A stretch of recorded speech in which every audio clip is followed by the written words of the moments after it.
Hello বল। শোনো, এতদিন তো কদিন ধরে আমি আমের চাট করছিলাম, মানে কাঁচা আম কুচিয়ে একটু চাট মাখার মতো করছিলাম। তো আজকে করব আম দিয়েই একটু অন্য জিনিস। তো কি করব চলো তোমাদের সাথে শেয়ার করি। তো দেখতে পাচ্ছ আমি আমগুলোকে ধুয়ে নিচ্ছি ভালো করে। তো দেখো আমার আমগুলো ধোয়া কমপ্লিট হয়ে গেছে। ফার্স্টে থালা নিয়ে নিয়েছি, এবার নিয়ে নেবো গ্রেটার। বুঝতেই পারছো কি করব এটা দিয়ে, গ্রেটার দিয়ে।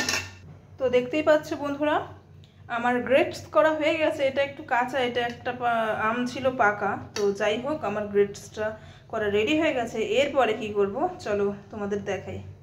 এরপরে ফ্রেশ একটা কড়াই নিয়ে তার মধ্যে নিয়ে নিয়েছি জল, আর এর মধ্যে দিয়ে দেবো আমি গ্রেট করে যে আমি এইগুলো রেখেছিলাম এইগুলো দিয়ে দেবো। তো দেখো বন্ধুরা আমি এটার মধ্যে দিয়ে দিয়েছি যেগুলো, সেগুলো দিয়ে ভালো করে জলটার সাথে মিক্সড করে মানে পুরো পেস্ট করে নেবো, এটার সাথে ভালো করে মিক্সড করে নেবো আর কি।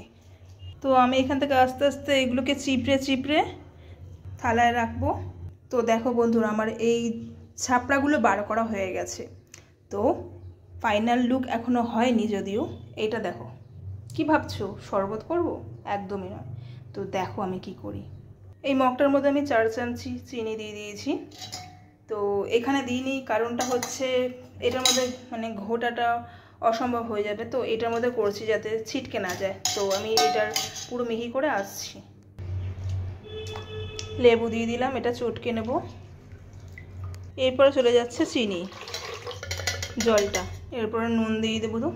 তো আমি তোমাদের একটা সত্যি কথা বলি, এটার মধ্যে 2 কাপ চিনি লেগেছে, ঠিক আছে? বলে বলে আমটা টক যেহেতু, চিনিটা সেই বুঝে তোমরা দেবে। তো এবার শরবতটা দেখো কেমন হয়েছে। কি কি ভাবছো শরবত? এই যে এটা কেন নিয়ে আসলাম, দেখো কি করি।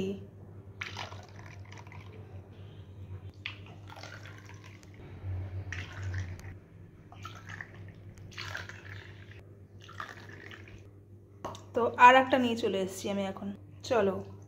তো দেখো বন্ধুরা এটা রেডি হয়ে গেছে। আমি এটাকে পুরো এখন ক্যারি করে দেবো কোথায়? ডিপ ফ্রিজে। তো দেখতেই পাচ্ছ এই ক্যারি করে দিয়েছি আমি এখানে। এটা না ভীষণ লম্বা এই মানে কাপটা, তাই লম্বাভাবে রাখতে পারলাম না, তাই কাত করে দিতে হলো। আর এটা একটু নাটা ঢুকে গেছে। সো যাই হোক আমি ফিরে আসবো মিনিমাম 3-4 ঘন্টা পরে। ও আমার ফাইনাল লুকস দেখো, এই আমার আইসক্রিমের ফাইনাল লুক।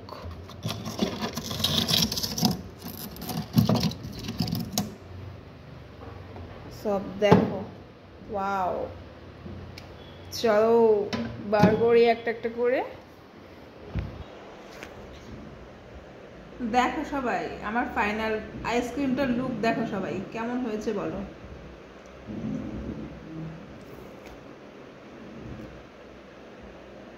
আমের আইসক্রিম,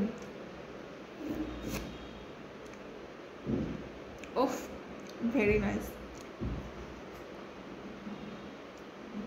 তোমরাও এরকম ভাবে করবে, খুব টেস্টি হবে। কিভাবে করলাম না করলাম সব দেখে নিও, ঠিক আছে? 3 ঘন্টা পর। তবে ওয়ানে কিন্তু পাউডার দেবে না, একটু বেশি পরিমাণে স্প্রিটটাকে রেখে দেবে, তাহলে পুরোপুরিভাবে জমে দেবে।